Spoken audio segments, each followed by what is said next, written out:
That looks fun. Yeah, the fun things about veneering in New England in the winter when it's really dry. I used a water-based glue, which I always do, but the grain on this veneer is so crazy. When the glue dried, it made the veneer kind of shock the veneer, I guess, made it shrink, and it split along some of the grain lines. There's no way to fix that, but since it's all on the grain lines, I actually think I can make it look really cool. If I fill it with this wood fill that's a little bit of a darker color, I think we're going to wind up with a really cool effect once the varnish goes on. And since this is the only option anyway, if that works out. So I don't know, we'll see what happens. But I think it'll be cool when it's done.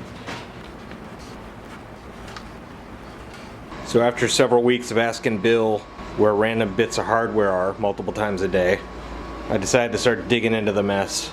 Over here we have like used tension rods and stuff for older drums that we want to keep, older lugs, muffling apparatus, random hardware, stuff that you know if you throw it away, you're gonna need it. So we're gonna put a lot of it in Ziploc bags, label, and store it over in the archive so that we can free up this space for stuff that's used daily. It's a real hoot.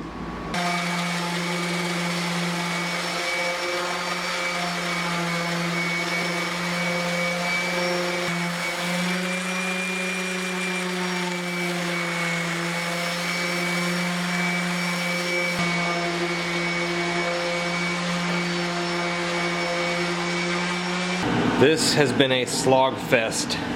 It's taken me an embarrassing amount of time to get the stuff off the floor and one rack empty. Stuff is still everywhere.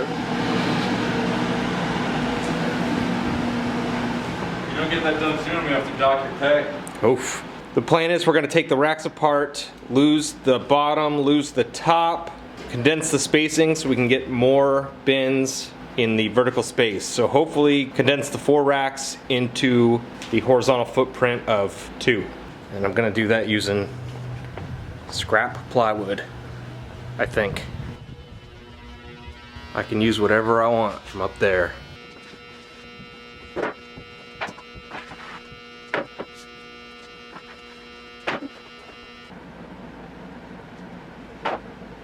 ideally you would have catch up on the customer work and you have a designated prototype day. Cutting bearing edges when wraps in the way. So yeah, about to do bearing edges on all these things, but this Gretsch tom that needs to have the bearing edge recut, it's got a wrap on it. The wrap causes a real problem when you're cutting bearing edges because where the seam is, you've got this big bump and the bearing on the router bit bumps over that. You can just say, okay, cool, well, just cut it anyway, and then you have to go back and reshape that area by hand. It's really hard to get it exactly accurate when you do that. A trick that I picked up, saw a pork pie drum I was working on, I saw the way they had done it. They actually cut a notch out in the wrap right here. The wrap end, there's a smooth, just a flat seam, just a butt joint there. And then there's a notch cut. And the notch is underneath the hoop, so you can't see it when the drum is assembled. It's a lot easier to do this when you're applying the wrap. Like when I'm wrapping a drum from scratch and I cut out those notches, it's way easier to do it that way. You know, when recutting bearing edges, you can still go back and do it after the fact. It's just a little bit more work.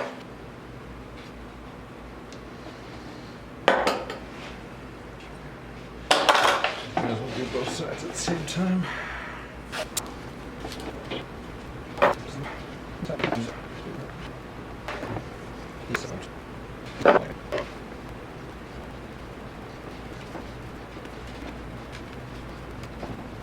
Sharpen this chisel, like, badly. Maybe you accidentally grabbed the butter knife. Feels like it. Standing on the table saw for the cinematic views. Yeah. I might not be in next week. James Cameron will be calling.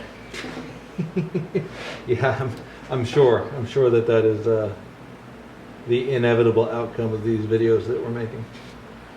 Like, you know, Bales, I've seen your work. I could use you on the set of Avatar 4, getting me coffee.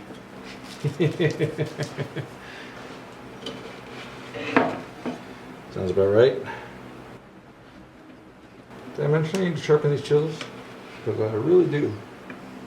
Nailed it. There you go. Oh, perfect. You put it right out of frame. Oh, there you go. Perfect. Nailed it.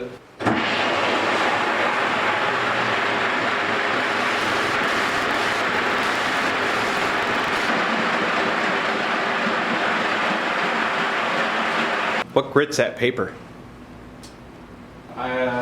It's the coarse side of the table. It's either 60 or 80. I don't remember. The fine side is 120. Chews it down like a beaver on a merry-go-round. Something like that, yeah. This is timely because I had a builder asking me about bearing edges. Oh yeah. General info, tips and tricks. Sharp bits, safety glasses, safety goggles, and be mindful of your hand placement. Sharp tools are safe tools.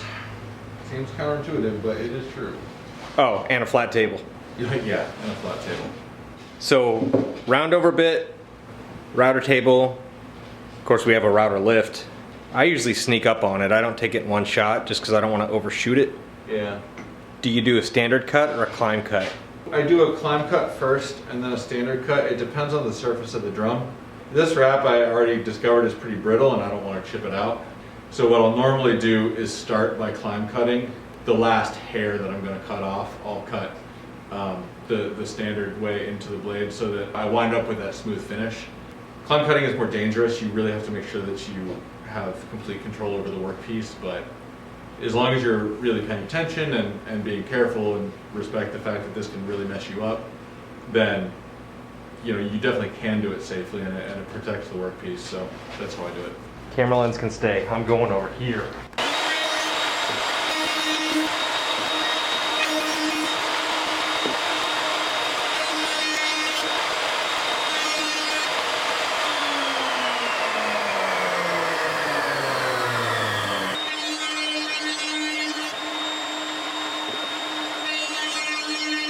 Bill's over here slamming out bearing edges, and I'm still stuck on the first rack. So I gotta do 6 rails for the big containers, and then start throwing on the little containers that will tell me where I'm gonna end up on this 4-foot length of board, and if I made a huge error and need to cut them down. Another day where it looks like I did jack. Oh man, you made a mess. Yeah, I made a mess.